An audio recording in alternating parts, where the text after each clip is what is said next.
Okay, today is the lab number 12, सही ना? Lab number 12 is basically consist of arrays and strings, सही ना? जो हमने लेक्चर के अंदर भी पढ़ा था, जो हमने पिछली 2 लैब्स परफॉर्म की हैं, ये उसका कॉम्बिनेशन है basically. With the combination of arrays and strings, we are going to create different kind of databases, different kind of records.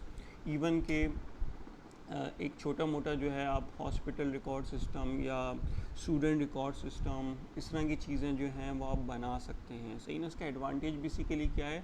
When you have the complete record, for example students record की ही बात करूं तो once the record has been save into my databases, so I can easily extract के how many female students are, how many male students are, like कितने ऐसे students हैं जो 18 एंड अबव हैं, कितने स्टूडेंट 18 से कम हैं, एंड सो ऑन. सही है? तो दिस इज़ सो. और फिर सेमेस्टर 1 के स्टूडेंट्स कौन से हैं, सेमेस्टर 2nd, 3rd, 4th के स्टूडेंट्स कौन से हैं. So this record will like it will be easier for any person who can extract a particular name of the person. So same thing will be applied into the hospital side. Patient record system में भी यही होता है कि अगर आपने किसी particular disease से रिलेटेड कोई नंबर ऑफ़ पेशेंट्स आपने देखने कि आपके हॉस्पिटल में कितने पेशेंट्स हैं जो डायबिटिक के हैं, कितने कार्डियोलॉजी के हैं, कितने ब्रेन के हैं, एंड सो ऑन. तो उसको आप सेपरेट कर सकते हैं, फाइंड आउट कर सकते हैं. सो तकरीबन जितना भी जो हमारे डेटा बेसिस हैं, they have required some kind of array, some kind of strings. You know, within strings and array you always required the loop. और फिर जो मैं बात कर रहा हूँ कि you can extract the particular like female with age wise and so on, so you have required the decision if else statements.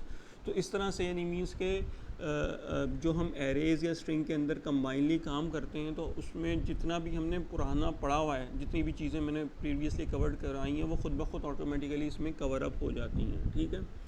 अच्छा, ये बेसिकली काफ़ी एक लेंदी लैब है. सही है ना? तो बेसिकली इसका जो मेन ऑब्जेक्टिव है कि आप इस चीज़ को सीख सकें कि how you are going to create an kind of database. सही ना? सो इसमें सिंपल सा ऑब्जेक्ट लिखा हुआ है कि create a student database by using arrays and strings. सही ना? स्ट्रिंग से मुराद हम लोग करेक्टर एरे फ़िलहाल यूज़ कर रहे हैं. हम स्ट्रिंग डेटा टाइप को भी यूज़ कर सकते हैं, जो मैंने लास्ट क्लास में आपको बताया था कि स्ट्रिंग के नाम से भी डेटा टाइप क्रिएट हो सकता है. तो चूँकि हम एरे के अंदर काम कर रहे हैं, तो इंटीजर एंड करेक्टर एरे को ही हम लेके आगे चलेंगे कि इसके साथ हम कैसे कोई डेटाबेस बना सकते हैं. कंप्लीट कोड मौजूद है यहाँ पे. सही है ना? आपकी लैब फाइल के अंदर इसको सिंपल आपने कॉपी पेस्ट कर लें. इसका फॉर्मेटिंग थोड़ी सी देखनी पड़ेगी कि इसमें कुछ कोड थोड़े से लंबे जा रहे हैं, यानी एक लाइन कंप्लीट पूरी नहीं हो पा रही, कोई लाइंस में काफ़ी डिटेल्ड में है. सही ना?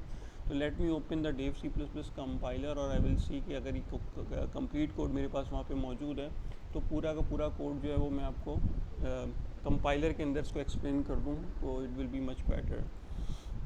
इसमें नया कुछ भी नहीं है. सही है ना? यानी मीन्स के ये वो चीज़ें हैं जो आप लोग ऑलरेडी कर चुके हैं. सही ना? करेक्टर 2D एरे का मैंने आपको बता दिया था, जिसमें एक वेरिएबल डिक्लेयर्ड हुआ हुआ है. जेंडर नेम मैंने जेंडर लिया है सिंपल, तो उसमें भी 2D एरे हमें रिक्वायर्ड है. एक मैंने ST नेम के नाम से लिया है, स्ट्रिंग नेम कह लें या सर्च नेम कह लें, इसको फिर मैं बाद में एक्सप्लेन करूँगा. अगर आप देखें जो डिक्लेरेशन मेरी है, तो उसमें करेक्टर टाइप में ज़्यादातर मेरी डिक्लेरेशन 2D एरे की है. सही है ना? और जो मेरी इंटीजर एरे है उसमें सिर्फ 1D एरे, यानी 1 डायमेंशनल एरे. उसकी वजह यही कि if you want to save multiple number of names, so you always require 2D array, because the first square bracket representing the row or representing how many names you want to take input. सही ना? Total number of names आपको बताता है.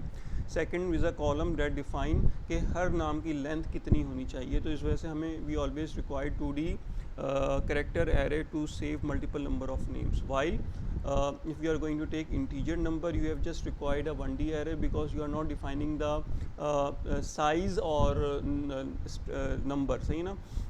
आप इसमें multiple number, अगर आपने यहाँ पे 10 डिक्लेयर किया तो उसका मतलब है कि यहाँ पे 10 ही होगा.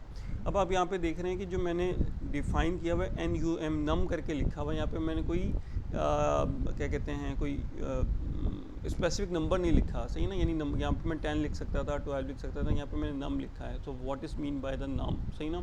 Already here it is written some command which is outside the main function, सही ना.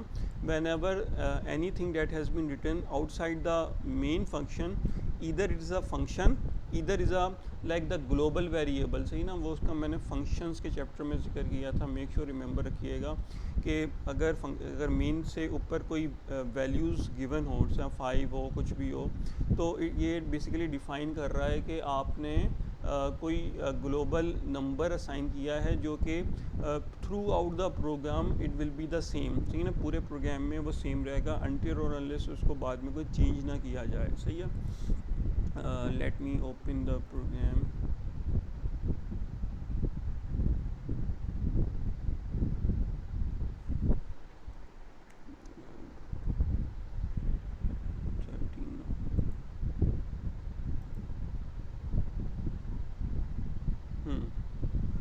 अच्छा, ये यानी मीन्स कि मैं इस नम की बात कर रहा हूँ बेसिकली, कि ये जो नम है ये बेसिकली हम लोगों ने क्या किया कि अगर आप पिछले मेरे प्रोग्राम्स देखें जो एरेज से रिलेटेड या करेक्टर इंटीजर एरेज और करेक्टर एरेज से रिलेटेड थे, उसमें जो नंबर हम यहाँ पे डिफ़ाइन करते थे यानी एरे के अंदर जिसका साइज़ डिफ़ाइन करते थे, उसी साइज़ का हमें लूप की भी ज़रूरत पड़ती थी, सही ना. यानी मीन्स कि अगर आपने एरे ऑफ साइज़ 10 डिक्लेयर किया तो आप जहाँ जहाँ लूप ले रहे थे वो हमेशा 0 से स्टार्ट होगा और लेस देन 10 तक जाएगा, सही ना. फिर इसी तरह कहीं पे भी आप उसको यूज़ करेंगे हमेशा आपको वही स्ट्रेंथ चाहिए होती है जो आपने अपने करेक्टर एरे या इंटीजर एरे में डिफ़ाइन की होती है. तो इस चीज़ का जो हमें एडवांटेज होगा वो ये होगा कि हम यहाँ पे टॉप पे डिफ़ाइन कर देंगे कि if this like for example 5 का मतलब वो ये होगा, अब ये 5 लाइक स्टूडेंट्स की बात हो रही है तो 5 स्टूडेंट्स का डेटा ये हमसे इनपुट मांग रहा है, सही है. अगर मैं इसकी स्ट्रेंथ को बढ़ाना चाहता हूँ तो मैं यहीं पे इसको 10 कर दूंगा. सिर्फ यहाँ पे एक जगह पे 10 करने से अब मेरे पास 10 स्टूडेंट्स का डेटा इनपुट होगा, 10 का आउटपुट होगा, 10 के बीच में जो भी मैंने कैलकुलेशन करनी है वो परफॉर्म होगी. तो इस तरह से यानी मीन्स के क्या कहते हैं, मुझे थ्रू आउट द प्रोग्राम अपने इसमें ना कोड के चेंज करने की ज़रूरत पेश नहीं आएगी, सही है. तो अब इसका यानी मीन्स के अब ये हाउ इट्स वर्क, सही ना. नंबर 1 के मैं पहले इसको एक्सप्लेन कर दूँ. if you want to declare some constant value, so this is a so called the constant value that remain the same throughout the program. So if you want to use some particular value that remain the same throughout the program, what you have to do, you have to write hash, यानी जो ये हम लोग include के लिए वगैरह जो use करते हैं, सही ना, जितनी भी हमारी हेडर फाइल्स होती हैं. उसके बाद फिर define is also the keyword in the C++. उसके बाद यहाँ पे कोई भी आप ऐसा नाम दे दें जो कि यूनिक हो और उस नाम को आपने रीयूज़ ना करना हो, किसी और पर्पज़ के लिए इस्तेमाल ना करना हो. आम तौर पे मैंने आपको ये बताया था कि हम जब भी कोई वेरिएबल या कोई भी कीवर्ड वगैरह यूज़ करते हैं वो it always be in a small letter, सही ना. We prefer always the small letters. जी, तो आपने 5 से 10 में क्यों चेंज किया? वो इस वजह से कि सिर्फ अभी मैं एक्सप्लेन कर रहा हूँ, अभी इस चीज़ को एक्सप्लेन कर रहा हूँ कि if you want to save 10 names if you want to अच्छा take अच्छा 10 names as input from the user, you can write the 10 here, सही है ना. यहाँ पे जी ठीक है. ये this is our control statement कह लें इसको, या नंबर अगेन जो मैं यूज़र से इनपुट लूँगा उसको मैं इस एक लाइन में कंट्रोल कर रहा हूँ. यानी मीन्स के यहाँ पे जो मैंने नंबर दिया है उतने स्टूडेंट्स का मैं यूज़र से डेटा इनपुट ले सकता हूँ, ठीक है सर. सही है ना. तो इस वजह से तो इसको अब ये एक्सप्लेन कर रहा हूँ कि you have to write the define and then you give some unique number, unique variable, सही ना, यूनिक वेरिएबल. तो यूजुअली जो डिफाइन की कैटेगरी जब भी डिफाइन में और कांस्टेंट वैल्यू हम लेते हैं तो आमतौर पे उसको कैप लॉक्स में डिफाइन कर देते हैं, but it's not a necessary thing, सही ना. मैं बार बार बता रहा हूँ कि this is not necessary to क्या कहते हैं write always in a capital, but to make a different from other variables, so we are going to write it's in a capital letter, सही है. उसके बाद फिर सर जी जी सर एक चीज पूछनी है. जी सर जो आप नम का जो वेरिएबल आप बना रहे हैं इधर ऊपर डिफाइन कर रहे हैं सर, इसका मतलब ये होता है कि हम 10 वैल्यूज इनपुट कर सकते हैं इस पूरे प्रोग्राम के अंदर। इसका मतलब ये नहीं है कि हम 10 वैल्यूज इनपुट कर सकते हैं, इसका मतलब ये है कि जो नम का वेरिएबल है उसको मैंने 10 असाइन कर दिया है। अब मेरी मर्जी है कि उस नम को मैं कहीं पे भी किसी भी जगह पे यूज़ कर सकता हूँ, लेकिन राइट नाउ मेरा पर्पस यही है कि नम जो है वो ये रिप्रेजेंट कर रहा है कि number of arrays, size of array. ठीक है सर, सही ना? इसको हाँ अभी जी। अभी अभी सुन लें, हो सकता है फिर आहिस्ता आहिस्ता इसका कॉन्सेप्ट आपका क्लियर हो जाए। सही ना? तो बेसिकली नम लिखा, उसके साथ 10 लिखा, और आप ये देखेंगे इसके बीच में मैंने इक्वल टू का साइन नहीं लगाया। सही है ना? इक्वल टू का साइन इसमें नहीं लगता। सही है? जब हम डिफाइन के थ्रू किसी भी स्पेसिफिक वैल्यू को कोई वैल्यू असाइन कर रहे होते हैं तो always you can write any variable on the left side, and the value that has been assigned to that particular variable always be right on the right side, and there will be no any equal का sign ना, इधर इसके बीच में there will be no any equal sign. So this is the way to define some constant value, and this value is neither be integer nor be float nor be character, it is just an 10 value. सही ना? उसको आपकी 10 की category है। अगर इसके आगे int 10 लिखा हो तो वो इंटीजर टाइप 10 होता है, फ्लोट लिखा होता है तो वो डेसिमल वैल्यू एक्सेप्टेबल वाला 10 होगा। सही है ना? तो इस तरह से वैल्यूज़ डिफाइन होती हैं। तो इसकी right now it is just a 10, it will be treating as a 10। सही ना? And it's a constant value. तो इसको हमने ये डिफ़ाइन कर दिया। अब ये होगा कि जहाँ जहाँ नम का वर्ड आएगा उसको ट्रीट करेगा एज ए 10। सही है? और ये आमतौर पे कैलकुलेशन में इस्तेमाल कम होता है। ये किसी लूप को रन करने में, किसी साइज़ को डिफ़ाइन करने में, किसी कांस्टेंट वैल्यू को डिफ़ाइन करने के लिए हम नम को इस्तेमाल करते हैं। अच्छा, अब ये मैंने नम इस वजह से यूज़ किया कि अगर मुझे लेट सपोज़ यहाँ पे मुझे 100 स्टूडेंट्स का डेटा इनपुट लेना है, तो मुझे पूरे प्रोग्राम में अपने ना जहाँ जहाँ मैंने एरे डिफ़ाइन किया है, जहाँ जहाँ मैंने लूप डिफ़ाइन किया है, वहाँ पे जो रेंज है मुझे 10 100 100 100 100 100 करनी पड़ेगी। तो बजाय हर जगह मैं 100 को चेंज करूँ अपने कोड में, मैं एक जगह ही क्यों ना चेंज कर लूँ ताकि मुझे अपने पूरे कोड को डिस्टर्ब ना करना पड़े। So this is called one of the N efficient way of making a code. सही है? तो राइट नाउ अभी मैं क्या करूँगा कि राइट नाउ आपको जो ये प्रोग्राम है इसको रन करने जब दिखाऊंगा ना, तो मैं अभी यहाँ पे डिफ़ाइन कर रहा हूँ 2। सही है? क्योंकि मुझे ना सारा पहले यूज़र से इनपुट लेना होगा डेटा, और उसके बाद फिर ये मुझे मेन्यू शो कर देगा कि इस पार्टिकुलर प्रोग्राम में क्या क्या चीज़ें पॉसिबल हो रही हैं, जो कि इस प्रोग्राम में आप देख सकेंगे। तो इसमें वेरिएबल्स को मैं चलें बाद में डिफ़ाइन करता हूँ, ऑल्दो कि मैंने ऑलमोस्ट इसको शुरू में डिफ़ाइन किया है कि why I have chosen these particular like the variables. अगर आप लोग देखें तो इससे पहले XYZ या ABC करके मैं डिफ़ाइन कर रहा था। तो यहाँ पे जो वेरिएबल्स के नाम हैं वो बेसिकली उनको रिप्रेजेंट कर रहे हैं जो चीज़ मैं यूज़र से इनपुट ले रहा हूँ। ठीक है? अच्छा, अब यहाँ पे जो मैंने इनपुट लेना शुरू किया तो आप ये देखें कि मैंने फॉर का लूप स्टार्ट किया। सही ना? अब क्योंकि मुझे मल्टीपल नंबर ऑफ स्टूडेंट्स का डेटा इनपुट लेना है तो I always required the loop starting from the line number 1। सही ना? यानी लाइन नंबर 1 से मुराद ये है कि यहाँ से मेरा एक्चुअल कोड जो है वो स्टार्ट हो रहा है। ये तो मेन फंक्शन आ गया और ये वेरिएबल्स की डिक्लेरेशन आ गई। सही ना? उसके बाद जो सबसे पहले जो यूज़र से इनपुट स्टार्ट होगा वो भी लूप के थ्रू ही होगा। सही है ना? लूप के थ्रू मैंने लिया। अगर मैंने यहाँ पे 2 लिख दिया तो इसका मतलब है कि नम जो है वो 2 की इक्वलेंट है। तो 2 का इक्वलेंट का मतलब ये है कि मैं 2 स्टूडेंट्स का नाम मैक्सिमम इनपुट ले सकता हूँ। Enter data of student i+1 लिख दिया, यानी मीन्स कहने का मकसद वही कि एंटर द स्टूडेंट नंबर 1, यानी स्टूडेंट 1 का जो डेटा है वो आपने इनपुट देना है, ताकि ये ऊपर एक लाइन डिफाइन कर दी।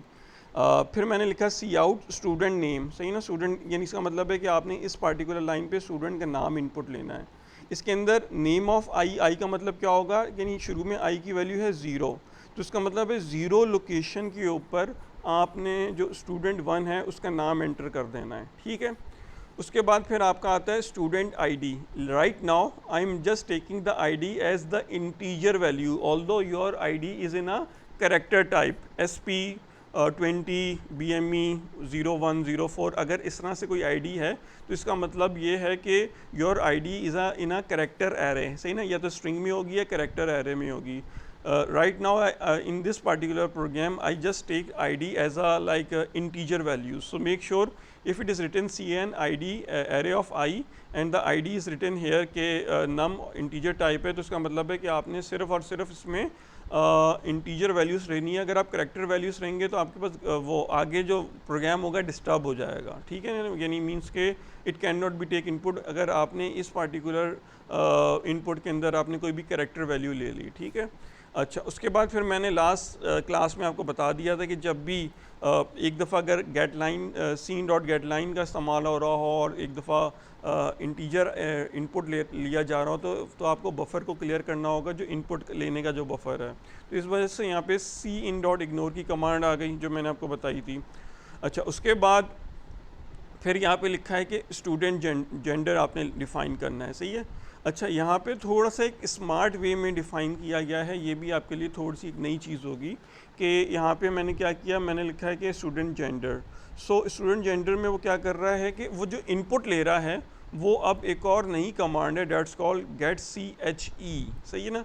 याद करें कि एक फंक्शन मैंने आपको करवाया था, वो उसका नाम था कुछ के गेट CH. ये हमारी किसी लैब में इस्तेमाल हुआ है, exactly I do not remember in which lab we have use. Get character means के take a character and this function is works to hold a character, यानी मीन्स के ये फंक्शन क्या करता है, एक टेम्प्रेरी तौर पे आपके प्रोग्राम को पॉज कर देता है, और जैसे ही ये गेट करेक्टर का फंक्शन आता है तो आप अपनी जो कीबोर्ड है उसमें से कोई भी एक भी की प्रेस करेंगे तो उसके बाद प्रोग्राम आगे फर्दर एग्जीक्यूट होगा, सही है. तो that's called the get CH function. It's a built in function. For that particular function we have required conio.h header file, सही ना. जो conio.h के हेडर फाइल लिखी है वो बेसिकली इस पार्टिकुलर फंक्शन के लिए लिखी है, सही है ना. ये जो फंक्शन इस फंक्शन के लिए बेसिकली, यानी ये दोनों फंक्शन के लिए conio.h के हेडर फाइल रिक्वायर्ड है. यहाँ पे देखें कि इसमें ई का वर्ड नहीं है, सही है, और यहाँ पे ई है.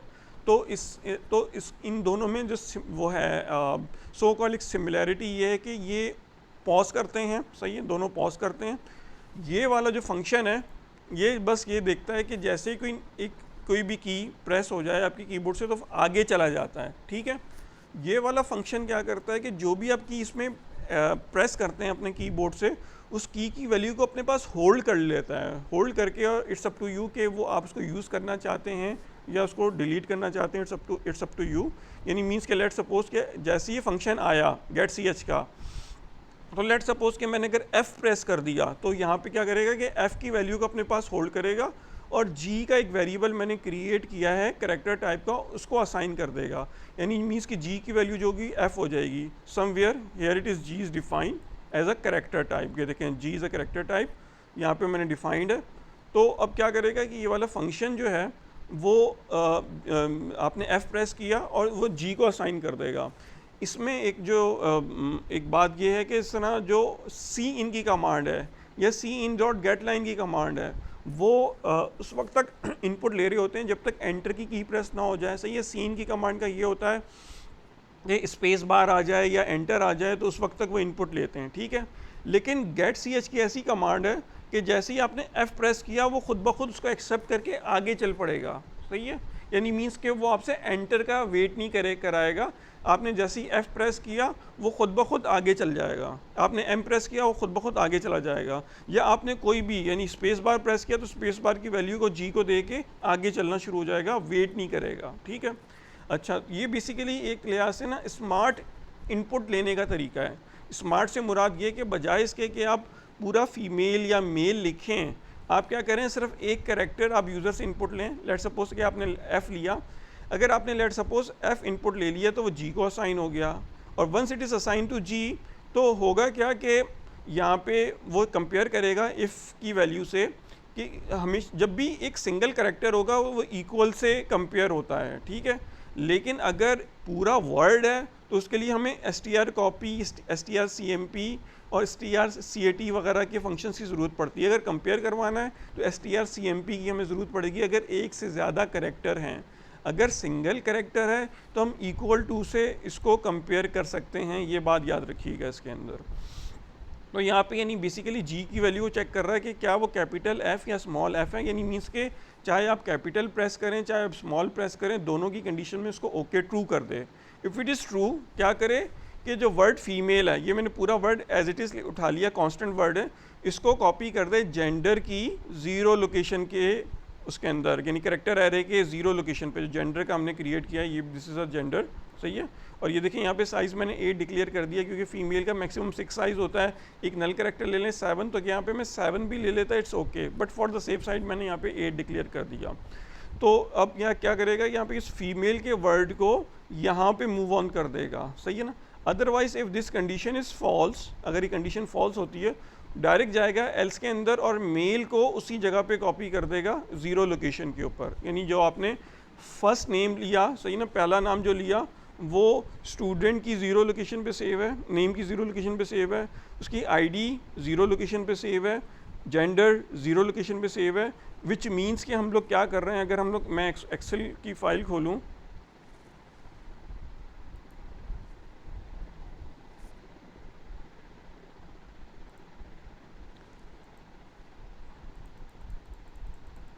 एक्सेल की फाइल, ये 0 लोकेशन, ये 1 लोकेशन, ये 2 लोकेशन, ये 3 लोकेशन, सही है।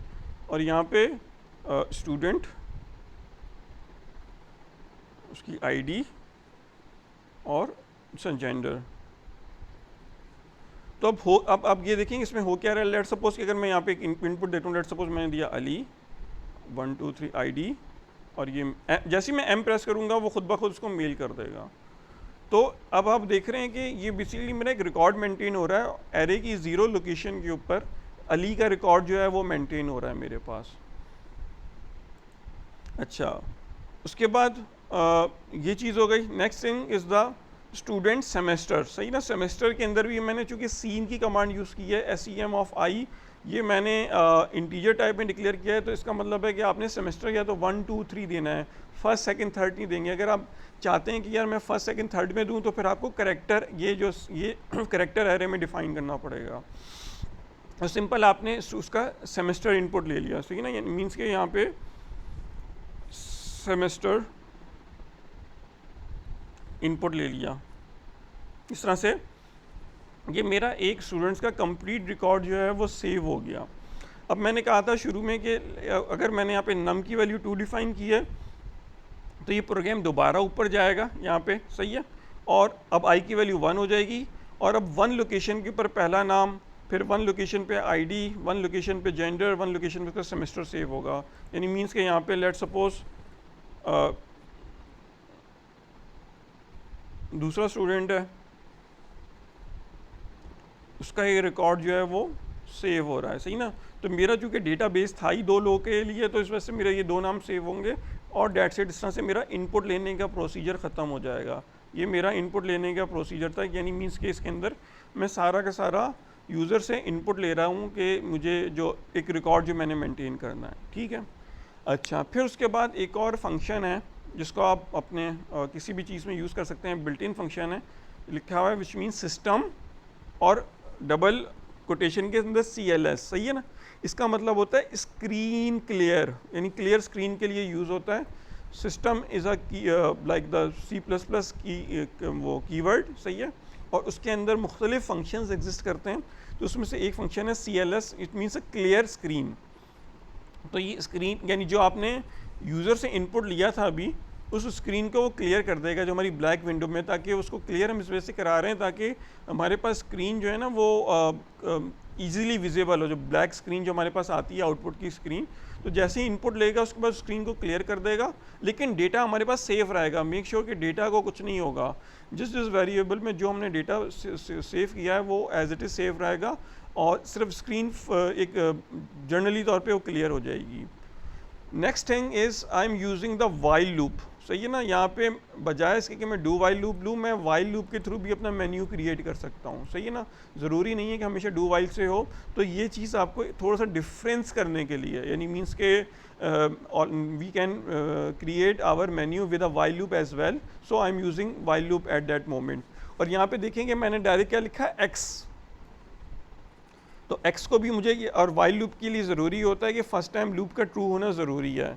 तो सबसे ऊपर मैं जाऊँगा, चेक करूँगा कि मैंने x इज़ अ इंटीजर और x की इनिशियल वैल्यू मैंने 1 लिखी है, सही ना। और मैंने आपको वाइल लूप ऑलरेडी एक्सप्लेन किया हुआ है कि वाइल लूप में अगर तो यहाँ पे वैल्यू 0 हो तो फिर ये फॉल्स होता है, या कंडीशन फॉल्स हो तो फॉल्स होता है, ठीक है। ये आपको पता होना चाहिए। अदर देन एनी ज़ीरो के अलावा कोई भी आप यहाँ पे वैल्यू देंगे 1 2 3 100,000 जो भी देंगे तो it will be considered always true, सही है ना। तो फर्स्ट टाइम x की वैल्यू यहाँ पे 1 है तो इसका मतलब है वाइल लूप ट्रू है, प्रोग्राम यहाँ पे आ जाएगा। यहाँ पे क्या है कि बेसिकली लिखा हुआ है कि प्रेस 1 फॉर कंप्लीट डेटाबेस, यानी इसका मतलब है कि अगर आप 1 प्रेस करेंगे तो आपको जितना भी कंप्लीट रिकॉर्ड है हमारे डेटाबेस में वो शो हो जाएगा। इट मींस कि right now we just have the database of the 2 students, तो 2 स्टूडेंट्स का डेटा कंप्लीट रिकॉर्ड है वो आपको विजिबल हो जाएगा। उसके बाद फिर मैंने लिखा है सर्च बाय आईडी, यानी अगर आप 2 प्रेस करते हैं तो इसका मतलब है कि आपने कोई स्पेसिफिक रिकॉर्ड पिक करना है अपने डेटाबेस में से जिसमें आपने आईडी डाल के सर्च करना है। मेक श्योर कि आपने आईडी डाल के सर्च करना है, नेम से नहीं होगा। अगर आप नेम से सर्च करना चाहते हैं then you have to press 3 and search by name, फिर आप नाम से उस पार्टिकुलर स्टूडेंट को सर्च करेंगे, सही है। और फिर सिंपली एंटर योर चॉइस, यानी मीन्स कि वही जो 1 2 3 की चॉइसेस हैं वो आप इसमें डाल के इन 3 ऑप्शंस को सर्च आउट कर सकते हैं और ऑप्शन को फर्दर आप जितना चाहे एक्सटेंड कर सकते हैं, सही है ना। इस डेटाबेस में यानी इसको मज़ीद जो यूज़र से इनपुट फर्दर इनपुट ले सकते हैं और उसमें फर्दर सर्चिंग के ऑप्शंस ऐड कर सकते हैं जो कि आपका टास्क का हिस्सा होगा, वो टास्क में आप करेंगे। अच्छा, अब इसमें ये कि नंबर 1 के if choice is equals to 1, सही है। चॉइस इज इक्वल्स टू 1 का मतलब ये कि आपने कंप्लीट रिकॉर्ड जो इनपुट लिया है वो शो करना है स्टूडेंट का, ठीक है। अच्छा, अब जब कंप्लीट रिकॉर्ड शो करने की बात आएगी तो definitely what you have to do, you have to, ये तो मैंने ऊपर एक सी आउट की स्टेटमेंट लिखी है कि जिसके अंदर आपको ये चीज़ प्रिंट कर दे कि सबसे पहले जो है मैं स्टूडेंट आईडी को प्रिंट कर रहा हूँ, सही ना। यहाँ पे मैं चाहूँ स्टूडेंट नेम कर दूँ, डजेंट मैटर। यहाँ पे मैंने स्टूडेंट आईडी लिखा, उसके बाद फिर मैंने ये नेम्स लिखा, /t 4 टैब स्पेसिंग दे रहा है ताकि स्पेसिंग के साथ यानी जब मेरा आउटपुट आए तो स्टूडेंट आईडी के नीचे स्टूडेंट आईडी लिखी हुई हो, नेम के नीचे नेम लिखा हो एंड सो ऑन। तो क्या है कि बेसिकली जब चॉइस 1 ये बता रही है कि इसमें कंप्लीट डेटाबेस हम प्रिंट कर रहे हैं तो स्टूडेंट आईडी पहले शो हो जाए, नेम शो हो जाए, जेंडर शो हो जाए एंड देन सेमेस्टर शो हो जाए, सही ना। तो जब हम सी आउट की तरफ जाएंगे तो उससे पहले हमें लूप रिक्वायर्ड होगा, उससे पहले हम लूप लगाएंगे, सही है, डेफिनेटली, क्योंकि हमारे पास 2 स्टूडेंट्स का डेटा है तो उसका मतलब है 0 से लेके 2 तक जाएगा। इस वजह से देखें यहाँ पे मुझे नम लिखने का ये एडवांटेज हो रहा है कि मुझे पूरे अपने कोड के अंदर चेंजिंग करनी नहीं पड़ी। अगर मैं डिफाइंड में 5 कर दूंगा तो ये इसको 5 कंसिडर करेगा throughout the programme.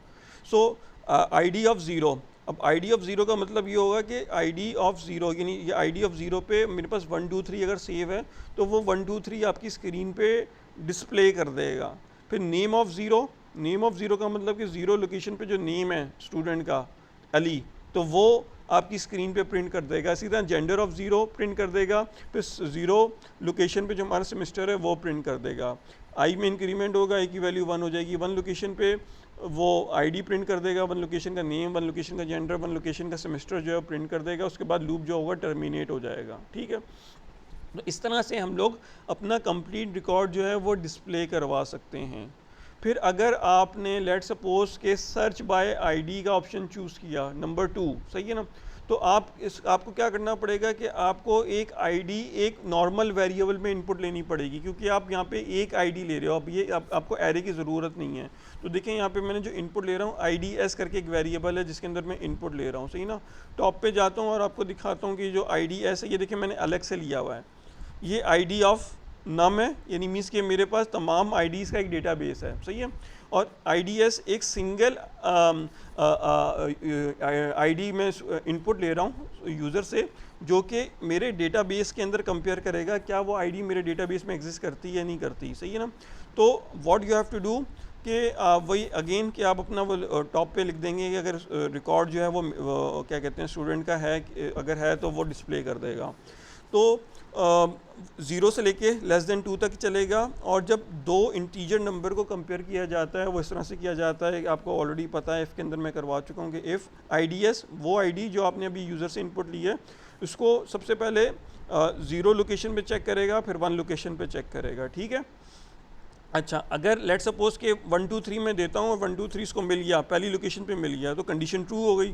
Condition के ट्रू होने पे ये सी आउट और ये पूरा रिकॉर्ड जो है वो उस पर्टिकुलर स्टूडेंट का डिस्प्ले कर देगा, डेटा डिस्प्ले कर देगा। और एक मैंने वेरिएबल लिया टी और उसकी वैल्यू को मैंने कर दिया 1, सही है ना, टी की वैल्यू को कर दिया 1। ऊपर जाके देखते हैं कि अगर मैंने टी को डिफ़ाइन किया है, टी को मैंने इनिशियली 0 की वैल्यू से डिफ़ाइन किया है, सही है ना। अब 0 की वैल्यू से क्यों डिफ़ाइन किया और यहाँ पे 1 क्यों किया, उसकी वजह ये है कि मैं ये करना चाह रहा हूँ कि अगर रिकॉर्ड फाउंड नहीं होता तो मुझे ये प्रिंट कर दे कि रिकॉर्ड नॉट फाउंड, सही है। और अगर रिकॉर्ड मिल गया तो शो कर दे कि जी हाँ रिकॉर्ड मिल गया और ये वो स्टूडेंट है, सही है। तो उस चीज़ की लॉजिक यही इम्प्लीमेंट होती है। या अगर आपके जहन में कोई और लॉजिक है, यू कैन अप्लाई इट, सही ना, इन योर टास्क में आप ज़रूर अप्लाई करें। अगर कोई यूनिक होगा तो definitely I will give you more advantage, सही ना। तो जो मेरे माइंड में लॉजिक आई वो ये आई कि मैंने क्या किया कि मैंने टी की वैल्यू को 1 कर दिया और उसके बाद ये इफ़ का जो ये बेसिकली ये फॉर से लेके ये यहाँ तक की इसकी बॉडी है, सही ना, जो कि कंप्लीट हो गई। और यहाँ पे मैं एल्स नहीं लूँगा, सही ना। अगर मैंने एल्स ले लिया तो इसका मतलब ये हो जाएगा कि अगर मेरे पास 10 का साइज़ ऑफ डेटाबेस है तो अगर पहली लाइन पे रिकॉर्ड नहीं मिलता तो वो प्रिंट कर देगा रिकॉर्ड नॉट फाउंड, सही ना। रिकॉर्ड मिल गया तो रिकॉर्ड प्रिंट कर देगा, नहीं मिलेगा तो रिकॉर्ड नॉट फाउंड प्रिंट करेगा। तो ये मैं नहीं चाह रहा, क्योंकि मैं ये चाह रहा हूँ कि अगर रिकॉर्ड मिल जाता है तो रिकॉर्ड नॉट फाउंड की स्टेटमेंट एग्जीक्यूट ना हो, सही है ना। तो क्योंकि यहाँ पे मैंने टी की वैल्यू 1 कर दी थी, तो इफ़ की कंडीशन क्या होगा कि ये चेक कर रहा है कि टी की वैल्यू 0 है, तो कंडीशन फॉल्स हो जाएगी, तो रिकॉर्ड नॉट फाउंड प्रिंट नहीं होगा, सही है। लेट सपोज के अगर मैं कोई गलत आईडी देता हूँ यहाँ पे इनपुट जो कि मेरे डेटाबेस में एग्जिस्ट नहीं करती, सही है, तो ये कंडीशन हमेशा फॉल्स होती रहेगी। जब ये कंडीशन हमेशा फॉल्स होती रहेगी तो टी की वैल्यू कभी भी 1 नहीं होगी। जब टी की वैल्यू 1 नहीं होगी तो उस सूरत में टी इज इक्वल टू 0 जो है कंडीशन 2 हो जाएगी और लिखा हुआ आ जाएगा रिकॉर्ड नॉट फाउंड, ठीक है। यहाँ तक कोई क्यूरी, कोई क्वेश्चन?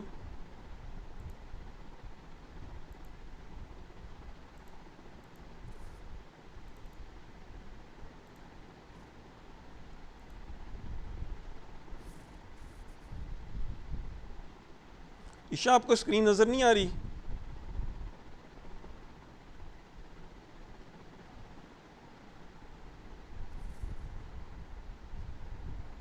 बाकी लोगों को नज़र आ रही है? जी सर। ईशा आप ये करें कि ये हाँ यस सर आ रही है। ईशा आप ये करें कि अपने टीम्स को ना बंद करके दोबारा ऑन करें, शायद ना हो सकता है कि इस वजह से प्रॉब्लम आ रही हो। अगर स्टिल स्क्रीन शो नहीं हो रही तो ये जो मेरी लैब फाइल है ये ऑलरेडी टीम्स के अंदर मैंने लैब के फोल्डर के अंदर डाली हुई है, तो काइंडली इसको ओपन करके आप वहाँ पे भी व्यू कर सकती हैं, ठीक है ना। इसको ज़रा अपने टीम्स को बंद करके दोबारा ऑन करें, वो कभी कभार ये चीज़ हो जाती है कि स्क्रीन अगर ना नज़र आ रही हो। अच्छा, लेट्स उम्मीद है कि आप लोगों को समझ में आ रहा होगा, ठीक है ना, कोई क्वेश्चन नहीं है तो। अच्छा, तो इसको फिर जब मैं एग्जीक्यूट करके दिखाऊंगा तो उससे आपका मज़ीद कॉन्सेप्ट जो होगा वो क्लियर हो जाएगा। फिर उसके बाद चॉइस नंबर 3 उस वक्त करेक्ट होगी जब आप ये कर रहे हैं कि सर्च बाय नेम, कि आप नाम डालेंगे उससे अपने रिकॉर्ड को सर्च कर रहे हैं, सही है ना। अच्छा, सीन डॉट इग्नोर मैंने शुरू में रख दिया ताकि बफर क्लियर हो जाए। आई एम नॉट श्योर कि इसकी यहाँ पे अभी 100% ज़रूरत है नहीं है, लेकिन फॉर द सेफ साइड जब भी हम लोग अपना डेटाबेस में काम कर रहे हैं, सही है ना, तो उसमें चूंकि ऊपर आपने देखा है कि यहाँ पे इंटीजर रिकॉर्ड को मैंने सर्च किया था, तो इस वजह से अगर आपने इंटीजर रिकॉर्ड को सर्च किया है तो आपने अब करेक्टर रिकॉर्ड को सर्च करना है, तो उससे पहले बेहतर यही होगा कि सीन डॉट इग्नोर का फंक्शन इस्तेमाल कर लें। नेक्स्ट थिंग इज़ द, यानी आपने स्टूडेंट को एक स्टूडेंट का नेम इनपुट लिया, सही है ना, तो यहाँ पे st नेम करके जो मैंने ऊपर वेरिएबल क्रिएट किया हुआ है आप ये देखेंगे इसको मैंने 1D के अंदर क्रिएट किया है, बाकी जितने भी जो मेरा नेम है वो 2D के अंदर क्रिएटेड है, सही है। तो अब यहाँ पे 1D इस वजह से कि यहाँ पे मैं सिंगल नेम इनपुट ले रहा हूँ, सही ना, यानी मैं इस ST नेम के अंदर एक नाम इनपुट ले रहा हूँ जो कि मेरे डेटाबेस में से चेक करेगा क्या वो नाम एग्जिस्ट करता है या नहीं करता, ठीक है। तो इस वजह से वो 1D में है और जो 2D में है वो मेरा डेटाबेस है। तो आपने एक स्टूडेंट का नाम जब इनपुट लिया, सही ना, एक नाम जब इनपुट लिया, सही है, कंप्लीट नेम इनपुट में ले रहा हूँ, सही है, और मेक श्योर कि ये केस सेंसिटिव है, यानी मीन्स कि अगर आपने अली ए कैपिटल से लिया और एक अली ए स्मॉल से लिया तो दोनों नाम डिफरेंट हैं, सही है ना, दोनों नाम डिफरेंट हैं। इस पार्टिकुलर प्रोग्राम के अंदर आप उसको दो डिफरेंट नाम ट्रीट करेंगे।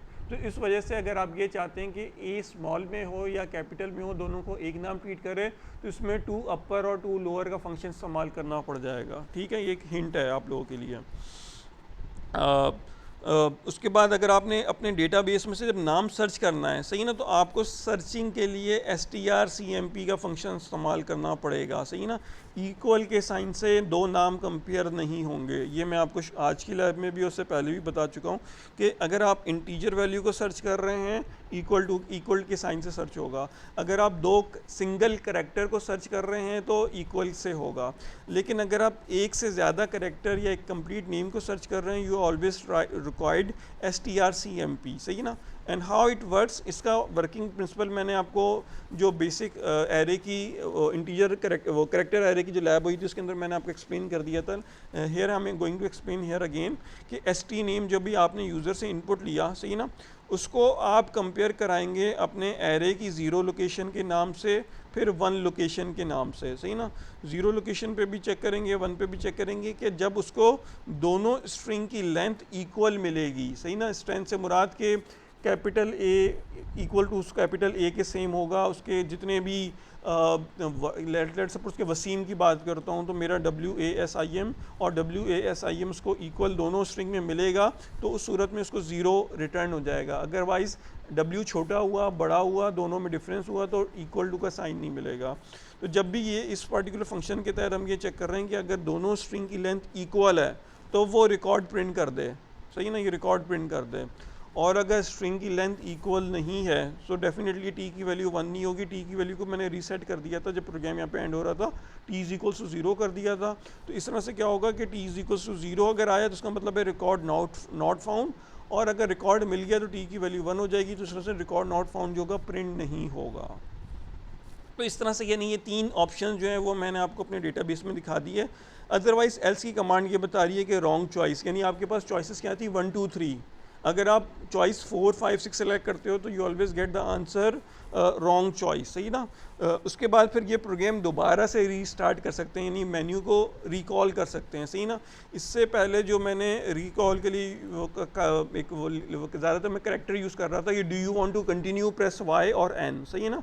यहाँ पे अब मैंने चूँकि ऊपर देखेंगे x W के अंदर वाइल के अंदर x जो है वो इंटीजर टाइप लिया है, तो इंटीजर की इनिशियल वैल्यू 1 रखी थी ताकि ये लूप ट्रू हो जाए और ये प्रोग्राम एग्जीक्यूट करे। यहाँ पे मैं क्या कह रहा हूँ कि do you want to continue like press 0 और 1, सही ना। यहाँ पे लिख देता हूँ बल्कि ना, प्रेस 0 और 1, सही ना। 0 का मतलब होगा कि प्रोग्राम ने आपने ख़त्म करना है, टर्मिनेट करना है, और अगर क्या कहते हैं, अगर आप इसको कंटिन्यू करना चाहते हैं तो 1 प्रेस कर दें, 2 3 प्रेस कर दें, whatever non zero value press कर दें, तो it will be restart the program. So do you want to continue press 0 और 1, तो कहने का मकसद सिर्फ यहाँ पे ये है कि इसको आप इंटीजर वे में भी यूज़ कर सकते हैं। तो सीन के अंदर आप दोबारा यानी इसमें x में इनपुट लेंगे, अगर आपने यहाँ पे 1 इनपुट लिया तो इसका मतलब है कि ये प्रोग्राम दोबारा से रीस्टार्ट हो जाएगा, यानी मीन्स के डेटाबेस के अंदर वो सर्चिंग दोबारा स्टार्ट कर देगा। इनपुट तो एक दफ़ा ले लिया, इनपुट में दोबारा इनपुट नहीं ले रहे हैं जब तक ये प्रोग्राम ट्रू है, ये सिर्फ दोबारा से सर्चिंग करेगा, ठीक है। और अगर आपने 0 इनपुट दे दिया तो यहाँ पे कंडीशन जो हो जाएगी फॉल्स हो जाएगी, ये दोबारा से इनपुट नहीं लेगा, और जब इनपुट नहीं लेगा प्रोग्राम बाहर आ जाएगा, तो जो भी हमने इनपुट लिया हुआ सारा का सारा डेटा जो है वेस्ट हो जाएगा, सही ना। क्योंकि अभी तक जो हमारी प्रोग्रामिंग है वो सिर्फ रैम की हद तक है, रैंडम एक्सेस मेमोरी की हद तक है। अभी तक हमने ऐसी एक आखिर जो सबसे आखिरी टॉपिक है इस कोर्स का, तो वो है फाइलिंग का। उसमें ये होगा कि हम जो डेटा यूज़र से इनपुट ले रहे हैं ना उसको हम सेव भी करेंगे, सही है ना। तो अभी राइट नाउ हम जितना भी काम कर रहे हैं हमारा रैम की हद तक का काम है कि जो भी वेरिएबल हमने असाइन किया उसके अगेंस्ट जो भी हम वैल्यू ले रहे हैं वो तमाम की तमाम वैल्यू रैम के अंदर जा रही हैं, वो सेकेंडरी स्टोरेज में नहीं जा रही, यानी हार्ड ड्राइव में नहीं जा रही, सही ना। Let me compile this particular program. Right now I am taking the 2 names as input, यानी जितने ज़्यादा लूँगा उतना ज़्यादा टाइम कंज्यूम होगा।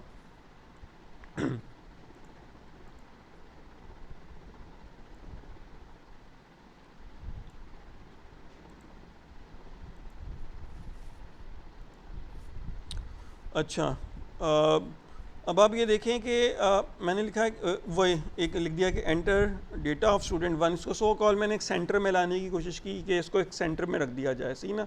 अब स्टूडेंट नेम, सही ना, लेट सपोज कि मैं लिखता हूँ कि Ali Khan. Student ID, make sure कि I always take the student ID as input in the integer values because I have defined this particular variable in the integer. तो let suppose I have taken the 1 2 3, सही है। अब आप यहाँ पे देखिएगा कि मैं जैसे ही m लिखता हूँ, मैं जैसे ही m लिखूँगा सिर्फ m प्रेस करूँगा, ये खुद ब खुद नीचे आ गया। मैंने m प्रेस किया मैं नीचे आ गया, मुझे इंटर की प्रेस करने की ज़रूरत नहीं पेश आई, सही है। अब क्या होगा कि जो इसने खुद ब खुद जहाँ पे मैं जेंडर इनपुट ले रहा था, ये इसने क्या किया होगा, ये m जो मैं हल्के मैंने यहाँ पे स्मॉल में लिया, इसने मेल m कैपिटल के साथ जेंडर की 0 लोकेशन पे सेव किया है, ठीक है। यानी मीन्स के ये चीज़ जो अली खान मैंने इनपुट ली है ये एज इट इज़ सेव हुई है, 1 2 3 एज इट इज़ सेव हुआ है, लेकिन यहाँ पे m नहीं सेव हुआ होगा जेंडर के अंदर, MAIL पूरा ये मेल सेव हुआ होगा। सेमेस्टर 3 लिख दिया। अब अगेन लूप दोबारा रिपीट हो रहा है, आई की वैल्यू 1 हो गई है, अब 1 लोकेशन पे इनपुट ले रहा है, सही है। तो लेट सपोज के कोई भी एक रैंडम नाम इनपुट लिया 4 5 6, यहाँ पे मैं F प्रेस करूँगा, खुद ब खुद नीचे आ जाएगा, ठीक है। यानी फीमेल को उसने खुद ब खुद उसके जो डेटाबेस का जो कॉलम है उसके अंदर ऐड अप कर दिया है। सेमेस्टर 5 कर देता हूँ। अब जैसे मैंने 5 प्रेस करके एंटर किया, अब ये देखें कि वो पुराना जो रिकॉर्ड था वो गायब हो गया और ये मेरे पास ऑप्शन आ गया, मेन्यू मेरा आ गया। वो इस वजह से आ गया कि system.cls की कमांड को मैंने यूज़ किया तो मेरी स्क्रीन क्लियर हो गई, सही है, स्क्रीन क्लियर हो गई। अब वो मुझसे पूछ रहा है कि 1 बाय 1 चेक कर लेते हैं कि एंटर योर चॉइस, प्रेस 1 में करता हूँ। तो उसने क्या किया कि मुझे देखें स्टूडेंट आईडी सबसे पहले मैंने लिखा था, तो स्टूडेंट 1 2 3 जो मेरे स्टूडेंट की पहली आईडी थी 1 2 3 उसने शो कर दी, नेम अली खान प्रेस कर दिया, जेंडर मेल प्रेस शो कर दिया, सेमेस्टर 3 स्टूडेंट आईडी नंबर जो नंबर 2 पे जो थी वो 4 5 6 सना अहमद फीमेल N5। तो इस तरह से मैंने अपना कंप्लीट रिकॉर्ड जो है वो देख लिया, सही है। अब वही मुझसे पूछ रहा है do you want to continue, press 0 और 1, सही है। अब मैं इसमें 1 ही प्रेस करूँगा, अगर मैंने 0 प्रेस कर दिया तो जो मैंने रिकॉर्ड इनपुट लिया हुआ मेरा सारा ज़ाया हो जाएगा, सही है। अच्छा, मैं यहाँ पे ये भी कर सकता हूँ कि जो system.cls की एक लाइन है ना, इसको मैं वाइल के लूप के अंदर रख दूँ, सही ना, क्योंकि यहाँ पे मैं रख दूँगा तो उससे ये होगा कि ये जो ये इनविजिबल हो जाएगा, सही ना, यानी मीन्स कि सिर्फ ये चीज़ शो होगी। तो इट्स अप टू यू क्या आप इसको नीचे अंदर वाइल के अंदर रखें, वाइल से बाहर रखें, इट्स अप टू यू, और ना भी लिखें it's okay, there is no any problem. लेकिन ये हो जाएगा कि स्क्रीन जो है ना बहुत ज़्यादा डेटा शो हो जाएगा तो वो रीड करने में प्रॉब्लम होती है।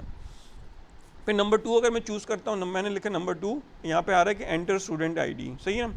अब मेरे पास स्टूडेंट आईडी लेट सपोज 1 2 3 मैंने लिखी, बल्कि 4 5 6 लिखता हूँ, 4 5 6 मैंने आईडी लिखी, एंटर प्रेस किया तो उसने कहा सही है, बिल्कुल ये स्टूडेंट आईडी आपके पास एग्जिस्ट करती है, ये आईडी है, ये स्टूडेंट का नाम है, जेंडर है और ये वाला सेमेस्टर है, सही ना। यानी मीन्स कि उसने वो वाला पार्टिकुलर रिकॉर्ड फैच करके दे दिया।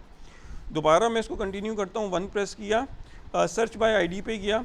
अब मैं यहाँ पे ना एक रॉन्ग आईडी लिख देता हूँ, सही है, 6 7 8, यानी मैंने 6 7 8 करके एक आईडी एंटर की और यहाँ पे क्या हुआ कि अब ये देखें कि रिकॉर्ड नॉट फाउंड आ गया। ये वाली जो कमांड थी जिसमें एक सो कॉल्ड एक मेन्यू क्रिएट हो रहा है या एक ऑप्शन शो कर रहा है, वो लूप से बाहर है, तो इस वजह से ये लाइन हमेशा प्रिंट होगी। अगर आप ये चाहते हैं कि ये लाइन सिर्फ उस सूरत में प्रिंट हो, so you can required if else condition, सही ना, इफ़ एल्स की कंडीशंस के तहत ये काम होगा कि कंडीशन प्रिंट हो ना हो, लेकिन इसके प्रिंट होने ना होने से हमें कोई फ़र्क नहीं पड़ता। असल चीज़ जो है वो हमें ये चीज़ बता रही है कि रिकॉर्ड नॉट फाउंड, कि आपने ये जो आईडी एंटर की है इसका रिकॉर्ड जो है वो अभी अवेलेबल नहीं है। ठीक है, दोबारा मैं प्रेस करता हूँ 1 ताकि कंटिन्यू हो। सही ना, कंटिन्यू हो गया। उसके बाद सर्च बाय नेम, सही ना, सर्च बाय नेम में अब उसके लिए ऑप्शन क्या है 3 मैंने लिखा। अब ये कह रहा है एंटर द स्टूडेंट नेम। आपने स्टूडेंट का वही नाम लिखना है जो आपके डेटाबेस में मौजूद है। सही ना, लेट सपोज मैं लिखता हूँ वही के सना स्पेस अहमद। जहाँ पे जो अगर एस कैपिटल है तो आपने एस कैपिटल ही लेना है, ए कैपिटल है तो ए कैपिटल ही लेना है। सना एस वो भी मैं दिखा दूंगा, अगर एस में छोटा एस लिखता हूँ तो फिर क्या फ़र्क पड़ता है। तो सो कॉल्ड के उसने मुझे सना अहमद के नाम का जो भी रिकॉर्ड था मेरे डेटाबेस में उसने मुझे फाइंड आउट करके दे दिया कि जी ये आपका रिकॉर्ड जो है ये फाइंड हो गया। उसके बाद फिर दोबारा इसको रीस्टार्ट करता हूँ और दोबारा से चॉइस नंबर 3 दिया और स्टूडेंट का नाम सर्च करा रहा हूँ। तो अब मैं स्मॉल में दे रहा हूँ, नाम वही है, मैंने नाम दिया वही सना अहमद का। तो अब देखेंगे उसने मुझे जवाब दे दिया रिकॉर्ड नॉट फाउंड। सही ना, रिकॉर्ड नॉट फाउंड यानी मीन्स के रिकॉर्ड्स को नहीं मिला। हालांकि वो नाम हमारे पास सेव है हमारे डेटाबेस में, लेकिन उसने उसको एक्सेप्ट नहीं किया।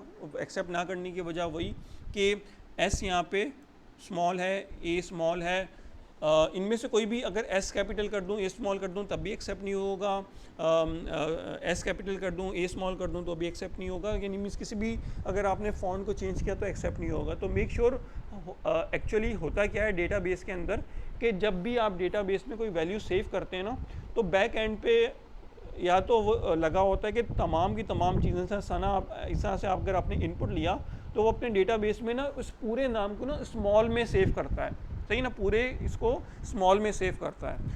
उसके बाद जब आप सर्च करते हो ना, सर्च में आपने जो भी वर्ड लिखा उसको भी वो स्मॉल में कन्वर्ट कर देता है। तो दोनों स्मॉल में होते हैं तो इस तरह से वो रिकॉर्ड फाउंड हो जाता है। सही है, ये बात समझ में आ रही है। यानी इवन कि आप गूगल में भी अगर आप इस तरह कोई कैपिटल में करके सर्च करते हैं ना, जैसे आपने कोई भी नाम सर्च किया, आपने बायोमेडिकल इंजीनियरिंग लिख के सर्च किया, तो अगर आपने बी कैपिटल लिखा बायोमेडिकल इंजीनियरिंग ई भी आपने कैपिटल में लिखा तो उस पूरे सेंटेक्स को वो स्मॉल में करता है और अपने डेटाबेस में उसको सर्च करता है और उसके डेटाबेस में सारा का सारा रिकॉर्ड स्मॉल में होगा।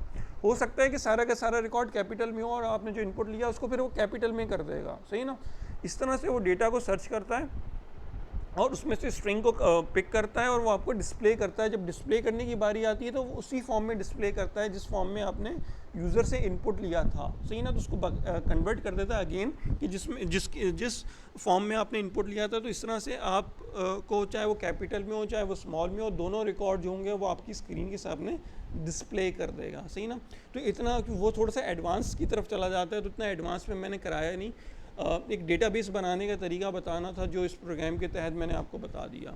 अब यहाँ पे लेट सपोज वही दोबारा मैं 1 प्रेस करता हूँ और ऑप्शन अगर मैं 4 सेलेक्ट करूँ तो वो कह देगा रॉन्ग चॉइस। सही ना, ये रॉन्ग चॉइस अदर देन 1 2 3 मैं जो भी ऑप्शन सेलेक्ट करूँगा वो मुझे कहेगा रॉन्ग चॉइस। सही है, और अगर मैं जैसे ही 0 प्रेस कर दूंगा तो ये मेरा प्रोग्राम जो होगा वो टर्मिनेट हो जाएगा, स्टॉप हो जाएगा, यानी मीन्स अब ख़त्म हो गया। यानी मीन्स कि जो भी मैंने रिकॉर्ड इस पार्टिकुलर एंट्री के टाइम पे लिया था वो सारा का सारा रिकॉर्ड जो है वो मेरा ख़त्म हो गया। ठीक है, तो अगर कोई क्यूरी हो कोई क्वेश्चन हो तो मुझसे पूछ लें, फिर मैं इसका टास्क जो है वो मैं एक्सप्लेन कर दूँगा।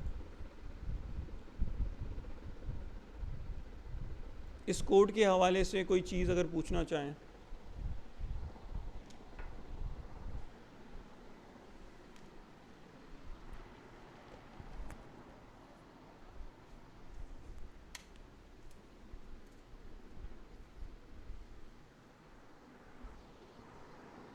सर हम्म, सर हमने क्लियर स्क्रीन क्यों इस्तेमाल किया? हमने क्लियर स्क्रीन सिर्फ इस वजह से इस्तेमाल किया ताकि एक सो कॉल्ड एक नया फंक्शन मुझे आपको इंट्रोड्यूस करवाना था। और क्लियर स्क्रीन का पर्पस जो है वो जो आप यूज़र से इनपुट ले रहे हैं आपकी आउटपुट स्क्रीन के ऊपर, उस स्क्रीन को मिनिमाइज़ करने के लिए यूज़ किया। इसके अलावा उसका कोई ख़ास पर्पस नहीं था। सही है ना, यानी मीन्स के इसको मैं एक छोटे से प्रोग्राम के अंदर भी आपको करके दिखा देता हूँ कि इसके लिए कोई हेडर फाइल रिक्वायर्ड नहीं है इस फंक्शन के लिए।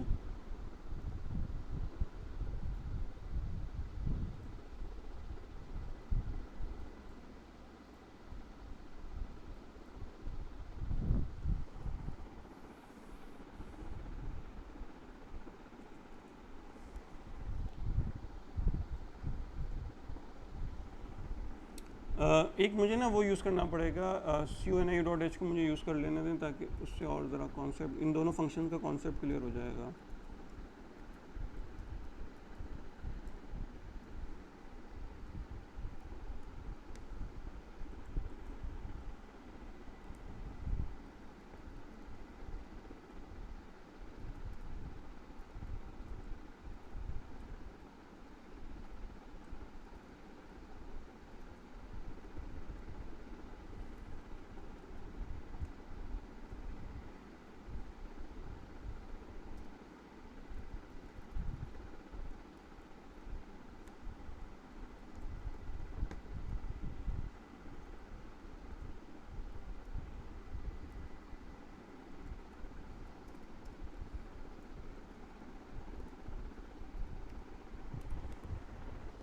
अभी राइट नाउ मैंने क्या किया कि एक मैंने सी आउट की स्टेटमेंट लिखी है, गेट सी एच की स्टेटमेंट लिखी है, फिर सी आउट, फिर गेट सी एच, फिर C out C H, get C H, सही ना।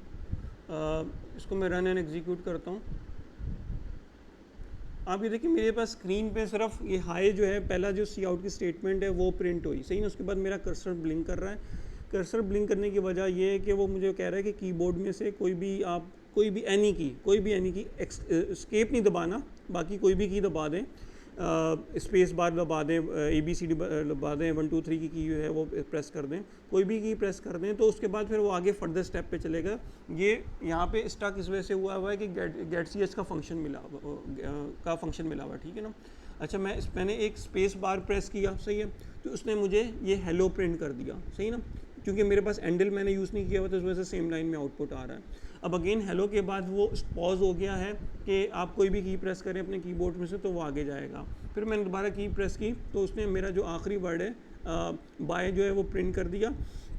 स्टिल मेरा कर्सर ब्लिंक कर रहा है, उसकी वजह से वही कि आखिर में गेट सी एच की कमांड है और फिर दोबारा मैं प्रेस करता हूँ तो ये मेरा प्रोग्राम जो है स्टॉप हो गया, सही ना, मेरा प्रोग्राम स्टॉप हो गया। इस तरह से आपको गेट सी एच का फंक्शन जो है ना वो हर बार पॉज करके दिखा रहा है, सही है। अच्छा, system.cls क्या करता है, सही है ना। system.cls में ये है, यहाँ पे मैं यूज़ करता हूँ,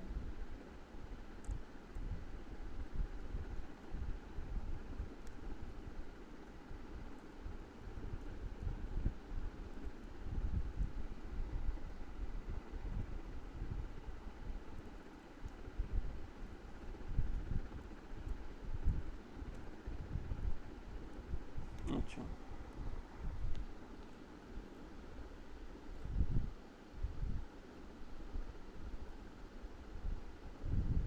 ये देखिए सबसे पहले उसने वही मेरा जो पहली स्टेटमेंट का जो वैल्यू थी हाई जो थी वो प्रिंट कर दिया।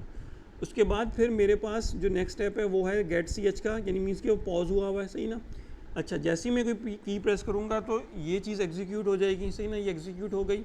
उसके बाद फिर system.cls की कमांड जो होगी एग्जीक्यूट करेगी। वो क्या करेगी, इस स्क्रीन पे जो भी मेरे पास डेटा है ना उसको ख़त्म कर देगी। ख़त्म से मुराद कि उसको क्लीन अप कर देगी। ये सिर्फ स्क्रीन क्लियर करने के लिए यूज़ हो रहा है, यानी मीन्स के जैसे अब देखिए मैंने प्रेस किया तो उसने क्या किया कि हाई को ख़त्म कर दिया और उसकी जगह पे हेलो को रिप्रेजेंट कर दिया, यानी मीन्स के system.cls की कमांड ने उसी जगह पे जो पुराना हाई लिखा हुआ था उसको ख़त्म करके हेलो कर दिया।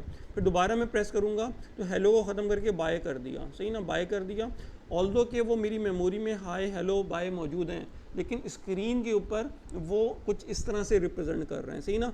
अगर आपने लेट सपोज के एक बहुत ही डिटेल में डेटा जो है आपने इनपुट लिया हुआ है और ऐसा डेटा जिसको आपने एक दफ़ा यूज़ कर लिया उसके बाद आपको दोबारा यूज़ करने की ज़रूरत नहीं है, तो आप अपनी स्क्रीन को with the help of this particular command जो है वो क्लियर अप कर सकते हैं ऑन द स्क्रीन। कॉन्सेप्ट समझ में आया इसका? जी सर। बेशक आप चाहें तो इसको ना, मैंने आप बताया ना, इसको इसके अंदर भी लिख सकते हैं, जहाँ मर्ज़ी लिखें, यानी कोई इतना ज़रूरी नहीं है सिर्फ ये कमांड्स को एक्सप्लेन करना है इसमें, यानी मीन्स के अभी तक हमने कोई इतनी ख़ास कमांड सीखी नहीं है। अभी मैं बार बार बता रहा हूँ कि यानी C++ में बेतहाशा ऐसी user defined built in function वगैरह मौजूद हैं जिसको हम लोग यूटिलाइज़ कर सकते हैं। सो अभी तक हम लोगों ने, क्योंकि इंट्रोडक्टरी लेवल का कोर्स है तो उसमें मैंने इंट्रोडक्टरी लेवल की ही फंक्शंस वगैरह करवाए हैं। अच्छा, उसके बाद फिर इसका जो टास्क है वो मैं आपको दिखा देता हूँ कि टास्क ऑलरेडी आप लोगों ने, जिन्होंने अगर ये लैब मैनुअल डाउनलोड किया होगा तो उन्होंने देख लिया होगा। अच्छा, टास्क जो है वो फर्दर इसी की मॉडिफिकेशन है।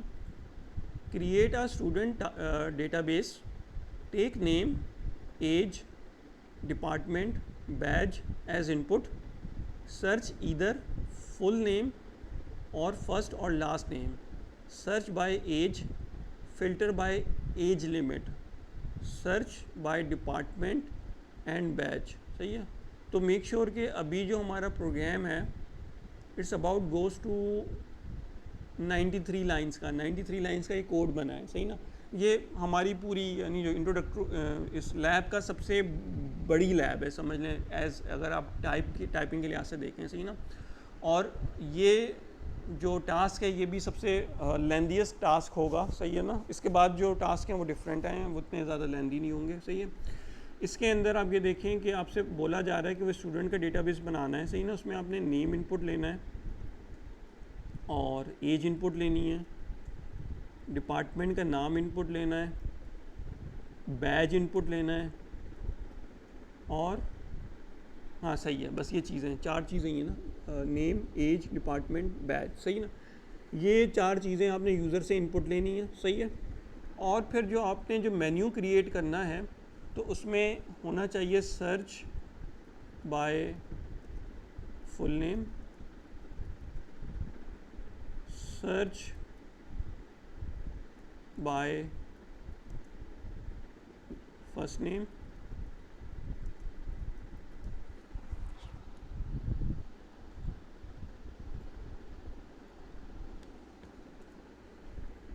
सर्च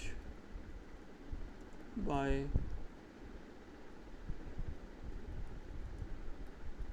लास्ट नेम और क्या है, search by as,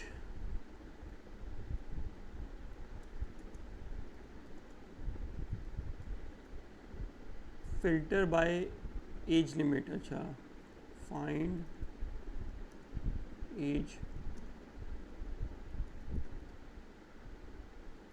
search by department and batch, search by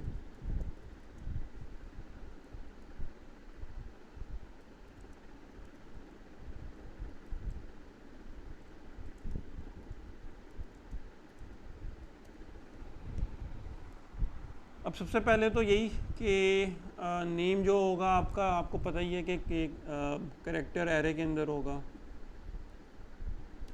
as आप इंटीजर में भी ले सकते हैं, या इंटीजर ही होगी। सही है ना। डिपार्टमेंट डेफिनेटली कैरेक्टर एरे होगा। बैच आपका लेट सपोज कि क्या है, 2024 है मेरे ख्याल में ना। हाँ, तो वो 2024 अगर आप लेते हैं तो इंटीजर टाइप ही लेंगे।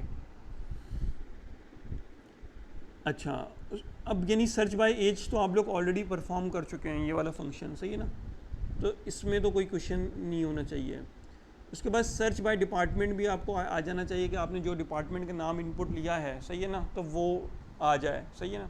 सर्च बाय बैच वाइज, तो इसमें भी यानी इंटीजर आ रहा है, तो ये जैसे एज वाला आपने सर्च किया उसी तरह बैच वाइज आप सर्च कर सकते हैं कि उस बैच के जो स्टूडेंट हैं वो आपको डिस्प्ले हो जाए। ठीक है। अब जो एक इसमें 2 चीज़ें सीखने वाली, जो कि आपसे ही मैं पूछता हूँ कि आप मुझे बताएं कि अब जो नेम की बात आ रही है, सही है ना, नेम को सर्च करने के 3 तरीके मेंशन हैं कि या तो पूरा नाम डाल के सर्च किया जाए, या फर्स्ट नाम डाल के सर्च किया जाए, या लास्ट नेम इनपुट करके सर्च किया जाए। तो ये कैसे होगा?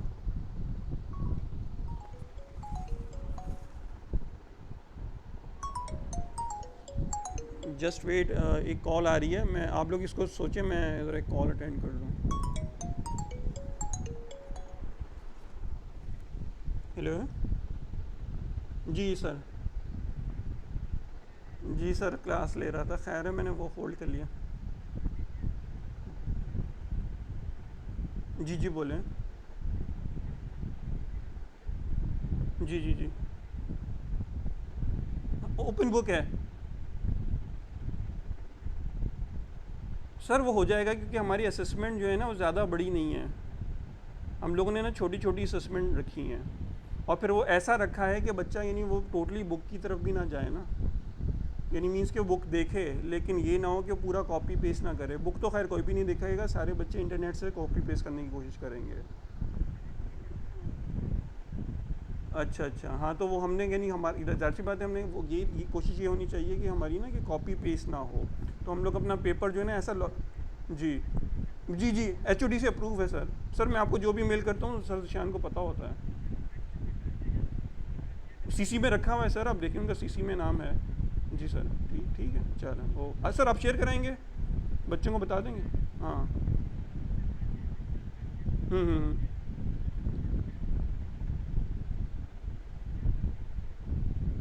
ठीक है सर, ठीक है, ओके सर।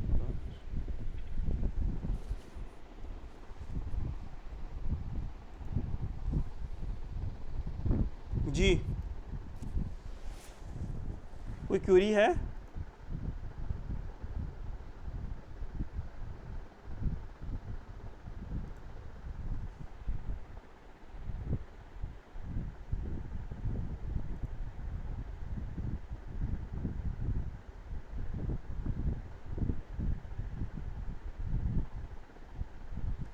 जाग रहे हैं, सो रहे हैं? सर बीच में बैठा है। अब जाग जाएं क्योंकि आपके पास टाइम कम रह गया है सर और मुकाबला सख्त है।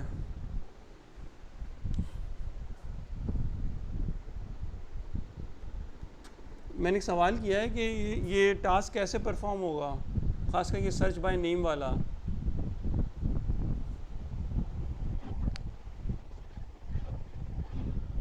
सर इसमें पहले डिक्लेयर करना होगा वेरिएबल्स फर्स्ट नेम, फिर अगर हम फुल नेम ऐड करें तो फिर उसमें रिवर्स में कर लें ताकि लास्ट नेम भी आ जाए, में फर्स्ट नेम भी आ जाए।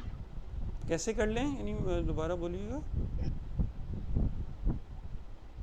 पहले मैंने कहा फर्स्ट नेम और लास्ट नेम के लिए, हम्म, फिर उसमें रिवर्स कर लें, जैसे नेम है तो पूरा रिवर्स हो जाएगा ताकि लास्ट नेम पहले आ जाए।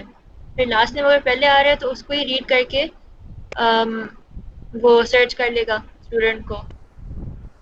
रिवर्स कैसे करेंगे ये बताएं, नाम को। रिवर्स कैसे करेंगे सर, उसको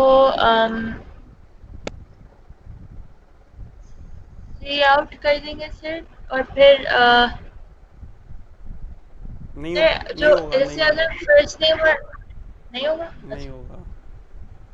सर पहले इसको कैरेक्टर एरे बनाएंगे ना, नहीं, फिर करेक्टर एरे में तो आप वेरिएबल। पूरा नाम आपने इनपुट ले लिया ना, कि नाम इनपुट ले लिया, तो उसमें से अब आप नाम को ब्रेक कैसे करेंगे?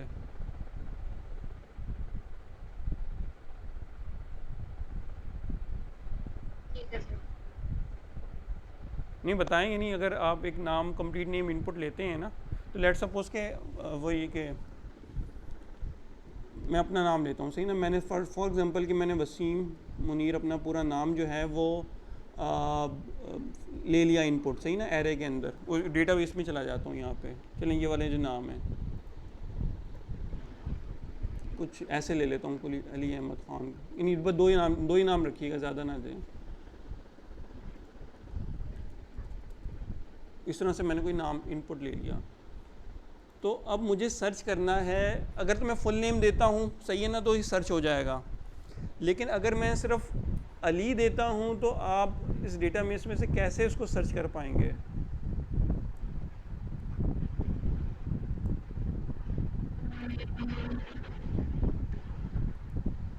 सोचना पड़ेगा क्योंकि अगर आप कोई जो कमांड लगाएंगे, लेट सपोज के सर। सर एक क्वेश्चन आता है, फिर अगर अली सर्च करेंगे, जैसे फर्स्ट नेम से सर्च करना है हम्म, तो बहुत सारे अली हो सकते हैं, तो फिर इसका एक वो सारे अली रिक्वायरमेंट वो हो रखना जाएंगे, होगा। वो जितने भी अली होंगे ना सारे डिस्प्ले होंगे, फिर हाँ वो तो होंगे, उसकी आप परवाह ना करें। अगर आप सिर्फ अली लिख के सर्च करेंगी, जितने भी अली होंगे आपके डेटाबेस में सारे शो हो जाएंगे। यही तो डिफरेंस है, यानी इसके अंदर के जो मेरा इस यहाँ पे क्वेश्चन है ना, ये जो सर्च बाय फुल नेम के अंदर ये होगा कि जब आप फुल नेम देंगे तो उस सेम नाम का बंदा सिर्फ सर्च आउट होगा, उसका मतलब होगा एक नाम आपके सामने आएगा, ठीक है।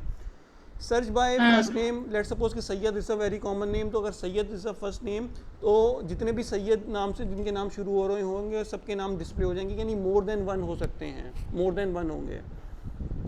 इसके अंदर सिर्फ एक ही नाम होगा, इसके अंदर मोर देन वन होंगे, इसके अंदर भी मोर देन वन हो सकते हैं। Let's suppose Khan is a very common last name, so there are so many Khans in our class, so all जिनके नाम में भी खान लगा हुआ है, जिनके नाम में भी जो एक सर नेम लगा हुआ है, तो वो एक से ज़्यादा हो सकते हैं। तो इन दोनों सर्चिंग के अंदर एक से ज़्यादा नाम आ सकते हैं।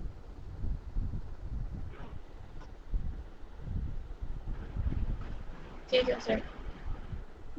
तो कर लेंगे या कोई मैं और फर्दर हिंट दूं?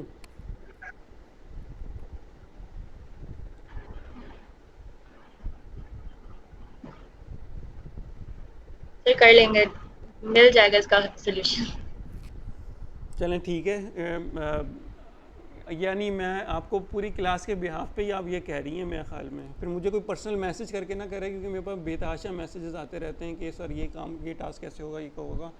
इंडिविजुअल बेसिस पे फिर मेरे लिए बताना बड़ा मुश्किल हो जाता है।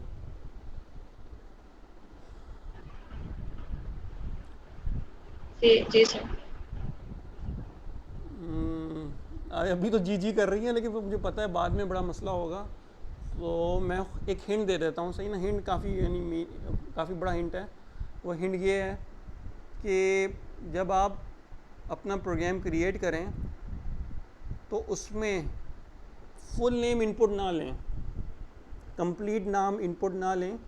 आप जो नाम इनपुट लें यूज़र से, तो उसमें आप क्या करें कि उसको बोलेंगे please enter your first name only, सही है ना। फर्स्ट नेम इनपुट ले, सही है। उसके बाद फिर सेकंड नेम बाद में इनपुट ले, यानी मीन्स कि हो क्या कि दो कॉलम हो, फर्स्ट नेम और ये लास्ट नेम,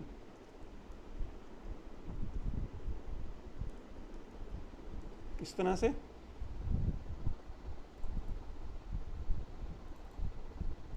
ज़ीरो लोकेशन पे आपने पहला नाम लेट्स सपोज अली इनपुट ले लिया, उसका लास्ट नेम अलग एरे में, करेक्टर एरे की अलग एक एरे क्रिएट करेंगे, उसमें आपने अहमद ले लिया।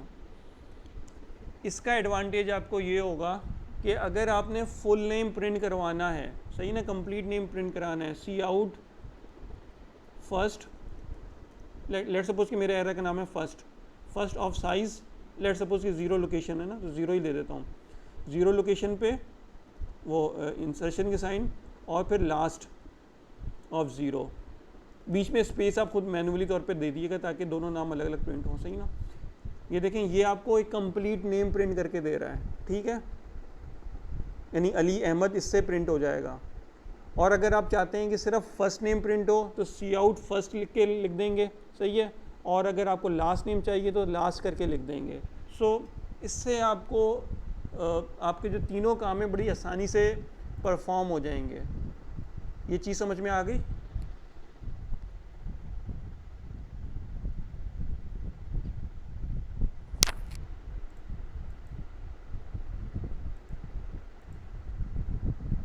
जी स्टूडेंट्स किधर हैं?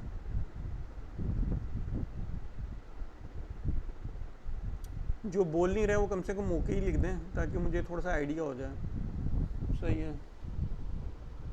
अच्छा, मैं बार बार बता रहा हूँ, फिर अभी मैं जितना एक्सप्लेन कर रहा हूँ इस लैब को, फिर मुझसे पर्सनली तौर पे कोई बाद में ना पूछे, क्योंकि मैं बाद में सबको ये रिप्लाई दूंगा कि मैं हेल्प नहीं करूँगा इस लैब के अंदर, सही ना। क्योंकि मैं ठीक ठाक इसमें पूरी की पूरी लैब आपको सॉल्व करा रहा हूँ। This lab is the most like lengthiest lab, सही ना, सबसे लेंथीएस्ट लैब होगी, लेंथीएस्ट टास्क है ये आप लोगों का। तो इस तरह से ये चीज़ परफॉर्म होगी। और सो कॉल्ड अभी आप लोग माशाल्लाह, मुझे अच्छा लग रहा है कि अगर आप लोगों को ये चीज़ समझ में आ रही है और आप ये कह रहे हैं कि मैं कर लूँगा, तो it will be very very good achievement at least for me, कि आप लोग इसको वो कर रहे हैं कि हाँ कोई इतना बड़ा इशू नहीं है, ठीक है। उसके बाद फिर ये इसके अंदर सिर्फ मैं आपको, चले मैं अब इसका हिंट नहीं दूंगा, इसमें आपने क्या करना है कि फाइंड एज रेंज, नहीं है, सही है। इसमें आपने यूज़र से इनपुट लेना है, कि लेट सपोज कि मैं इसमें ना ये दूंगा कि display students whose age 18 to 22, ये मैंने अगर यानी मीन्स के फाइंड द एज रेंज, यानी मैंने ये यूज़र से इनपुट देना है, यानी सीन करके आपने इनपुट लेना है। लेट्स सपोज के मिनिमम ले लेता हूँ और मैक्सिमम ले लेता हूँ। आपने यूज़र से ये इनपुट लेना है कि मिनिमम एज का वैल्यू एंटर कर दे कि किस एज से लेके किस एज तक के स्टूडेंट्स का रिकॉर्ड आप देखना चाह रहे हैं, सही ना। तो अगर मैं यहाँ पे 17 से लेके 19 दे दूँ तो उन स्टूडेंट्स का रिकॉर्ड मुझे डिस्प्ले होना चाहिए, सही ना, जो आपने अपने डेटाबेस में इनपुट लिया है, सही ना। जो आपने अपने डेटाबेस में इनपुट लिया उसमें से जो 17 से 19 साल के स्टूडेंट्स हैं उनका रिकॉर्ड शो हो जाए। दोबारा मैं जब इसको एग्जीक्यूट करूँ, दोबारा मैं कह दूँगा यार 20 से लेके 25 तक के जो एज के स्टूडेंट्स हैं उनका रिकॉर्ड शो हो जाए, तो फिर उनका रिकॉर्ड शो होना चाहिए। तो इस तरह से ये वाला जो ऑप्शन है वो एग्जीक्यूट करेगा, ठीक है। अब इसकी लॉजिक आपने खुद ही बनानी है, ऑलमोस्ट के इसके अंदर काफ़ी हद तक क्लियर भी है कि इसको इसमें लॉजिक क्या अप्लाई होगी, ठीक है ना। तो इस यानी बेसिकली इस रेंज के अंदर आपने जो है वो अपने डेटाबेस में से नाम प्रिंट कराने हैं। कोशिश ये करनी है कि एटलीस्ट के आप लोग 5 नेम्स इनपुट ज़रूर लें अपने डेटाबेस में ना, ताकि सर्चिंग के अंदर कुछ डेटा हमारे पास समझ में आए। 5 नेम्स अगर आपने इनपुट लेने हैं, आपने इसी पैटर्न को ही फॉलो करना है। डिफाइन नम करेंगे तो यहाँ पे आप यहाँ पे ना 5 डिक्लेयर कर दिएगा। 5 डिक्लेयर कर देंगे तो उससे अब आप पूरे अपने प्रोग्राम के अंदर जहाँ जहाँ पे भी वैल्यूज़ इनपुट लेंगे, सर्चिंग करेंगे, इट विल बी ईजियर। और ये कोड आप अच्छी तरह पहले इसको खुद से एग्जीक्यूट करके, रन करके, इसको कंपाइल करके समझ लें, सही है। Once you understand this particular code then you can perform this particular task. ये चीज़ समझ में आ गई, क्लियर हो गई।